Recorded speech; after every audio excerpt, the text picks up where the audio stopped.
GreedMusik, representing the world's most famous. Out here at WPBRadio, about to get it in. The interview, Baltimore Flava Radio, man. About to have a hell of a time up in here, man. So make sure y'all come join your boy, man. Y'all gonna see it, GreedMusik.com. Make sure y'all check it out. And yeah, about to get it in, man. And first of all, I want to say welcome to the show. Appreciate it, definitely do. And when I was doing a little bit of homework on you today, I realized that Greed isn't just a name, there's a meaning behind it. Oh yeah, that's a true acronym, bro. 5 letters. Acronym for that, yeah. Man. It stands for getting richer by earning every day. When you look at it, it's not necessarily talking about money in a sense. Right. It's just everybody out here got a job, or at least working, at least trying to survive. So every day if you push it hard, you probably get something. That's the deal right there. That's like a life. That's like a life joint right it's there. It's all in one. Like, because like you said, it's not all about money, but every day you should be doing something to get yourself better. Definitely. A better person, a better whatever it is, man. So that was tight. I like that. The sound of that when I read it, man. I was like, okay, I gotta make sure you put that out. Can you say it one more time? I didn't catch it. Getting richer by earning every day. Earning something. I'm going to Did work you with catch that. that? I'm going to work with that. Yeah. Make sure you have acronyms in school.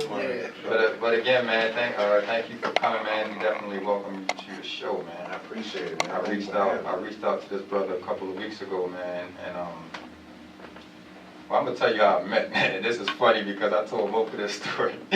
We were at the Stephen Drake's album release joint, the one that CJ didn't come to. The one that CJ didn't know about? Who, me? Yeah, thank you. And, follow the post. You were at work, dude. Yeah, follow the post. But anyway, we were there, and it was these two dudes in there, man. And I was like, yo, look at these guys. I got it. Yeah, exactly. They got on the red and black, right? I was like, oh, they're in the building. So I felt real secure. What were they dressed like? I mean, I had a pink coat on. I felt like I was about to go to a meeting or something. Oh, okay. Yeah. Y'all was scared? Nah, I'm gonna put it like this. It was definitely one of those you can't judge a book by its cover moments. Oh, y'all did that? Because the average person would have been like, okay, I'm gonna need to keep my eye on these dudes because they look like they might be getting ready to set it off. It was like real serious. It was like by the door, you know what I'm saying? Like seeing everybody come in and come out. I was like, oh yeah. And I could tell that he was doing something. I can't remember what the jacket said, but I could tell that it was music company. You thought it was part of the Bloods or something? Yeah, I mean, nah, man, come on. I mean, you said red and black. That's what I'm thinking, like, you know. I'll be right back. Gotta go to the bathroom. One way in, one way out. They went out the bathroom window. Like. So anyway, I reached out to him after that, man, and got an opportunity to listen to some of your music, bro. And the one joint I told you, that the one joint that you have with Drake's is absolutely awesome, man. But I just thank you for just being that willing spirit to say, yeah, I didn't have to ask twice. As soon as I was like, yo, I need you on the show, he was like, let's just make it happen. And so let's just get into your career, man. Like, how did you get started with this rap thing, man? It's been in me for a very long time. I have a big family, over 11 siblings. So with that, I've heard all types of music, still hearing it to this day. So it's just developed in me to the point where I really wanted to do it myself. And, you know, from there I just started working on my craft. And here I am today. Any influences that? Oh, major influences. Tupac is like one of the highest ones up there. Biggie. I listened to a lot of West Coast music when I was growing up. So Daz Dillinger, Corrupt, Yuck Mouth, E40, things like that. Scarface. I take it back. Yeah, take it back. So. Yo, it's funny. It's funny to actually hear a person from the East Coast say E40, right? Because a lot of people listen to the way that he raps, but doesn't actually listen to what he's saying. Exactly. Yeah. And 40 spits game. So he actually created his own dictionary, you know, like he had to. Dictionary. He had to. Literally with like all of his slang, like all the words that he created. He does that. Yeah. E40 is paid to does that. But look, man, like your writing process, man, because I've listened to some of your stuff, man. You true MC. I appreciate Bottom that. line, true I MC. appreciate that, man. So the process that you go through, let's start with the production part of it. Do you actually do producing as well? Yes. Okay, so you produce your own? Exactly. Okay. Exactly. All right, so Greed is sitting in the studio and Does the inspiration pop in before the beat, or do you start working on the beat? How do you do it? It all depends what type of like mode I'm in. Certain cases, the beat, the instrumental, what have you, may give me an idea for a song. Or I might already come to the studio with the idea and just need some, some music in the background. Like, turn me up in my Yeah, turn me up. Yeah, exactly like Dave Chappelle a little bit. And do you actually write, like, physically?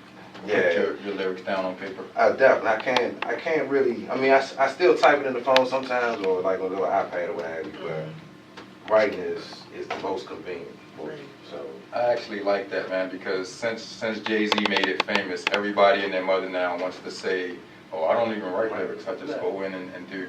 And I be thinking to myself, like, dude, you need to start writing some stuff down, because this stuff is coming off. Shouts out to Waka Flava, Young Thug. They all be saying no. See, she about to get a stirred up debate started. Thank you. Let's talk about this last mixtape that you put out. okay. There's some of your songs that's on there, As far as like the creation process, or the last mixtape, it was called The Annihilation. I did it with my cousin D Turner. Shouts out to the world's most famous and everybody within that, the whole conglomerate, man. We just all family, but just the whole mixtape itself, we just kind of made that off the humble. It was like every day we'd just get together, probably write a song, or have you go to the studio, record it, and it actually came out pretty good. So over time, we probably had like maybe 20 songs we could pick and choose from. Right. And I mean, from there, we just really came up with something that was pretty dope. So in terms of your music, like what are you really trying to do with it now? Like what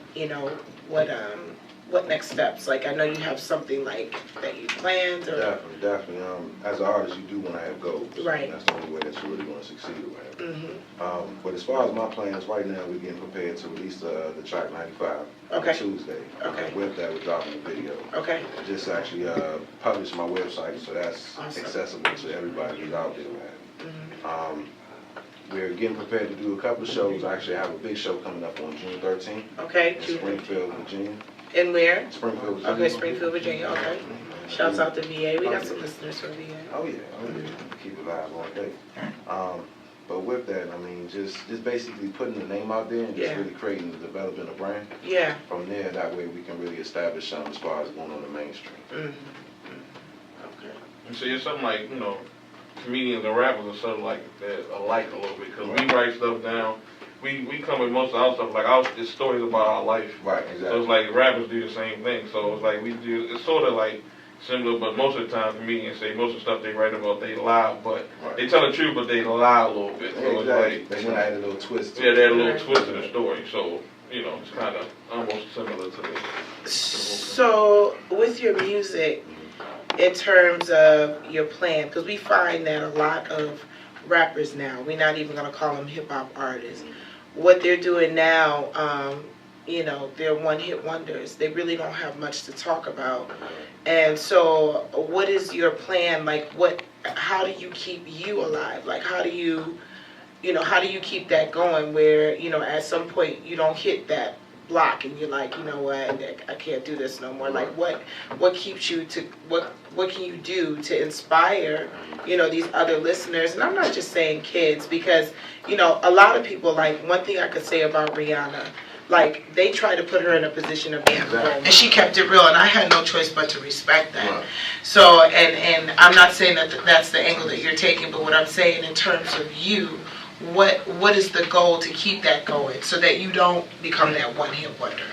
I would say just to stay alive, survive. The reason being is because every day you can look to anything for inspiration. And as long as you have that drive, you know what you want to do, you know what you want to do. Right. From there, you just look outside the window. Right. Especially out here in the Baltimore streets. I'm not even from Baltimore, but just looking out. I'm from Capitol Heights, Maryland. Okay. Right now I reside in Laurel. Shouts out to Laurel as well. They definitely I live up that way now. Oh, that's what's up. Okay. That's what's up. But yeah, I mean, just the streets out here. You look outside and you see like a homeless guy on the side of the street. Yeah. You see kids playing around in dirt, no grass, stuff like that. And you just look out there and you just really want to make a difference. You want to change that up a little bit. So just looking at that and internalizing everything, that's what comes out on paper. Okay. That's And I got some questions too.